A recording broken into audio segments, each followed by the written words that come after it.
নমস্কার। দুই জীবন লিখেছেন কবি সুব্রত চক্রবর্তী। একটা জীবন ভাঙতে ভাঙতে অন্য জীবন গড়তে থাকি।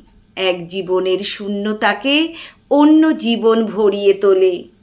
একটা জীবন জুবুথুবু, অন্য জীবন হাওয়ায় দোলে। একটা জীবন যেমন তেমন আর এক জীবন সাজিয়ে রাখি। ফুলের শরীর ছিঁড়তে ছিঁড়তে পেয়ে গেলাম ফুলের জমক। ফুলের কঠিন বন্দিশালায় রোদ পড়ছে ছায়া। ওই যে রোদে ওই যে ছায়ায় দুইটি ফড়িং উড়ছে মায়ায়। একটা ফড়িং ফুলের কান্তি, অন্য ফড়িং ফুলেরই শোক। নদীর জলে হাত রেখেছি, নদী আমায় ক্ষমা করে। নারীর দেহে হাত রেখেছি, নারী আমায় ক্ষমা করে। জলের স্পর্শে, নারীর স্পর্শে দুইটি জীবন পুণ্যে ভরা।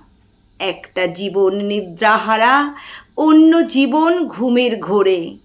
একটা জীবন এলোমেলো, অন্য জীবন গুছিয়ে রাখি। ওই যে জীবন বহির্মুখী, এই জীবনে ঘরের টান।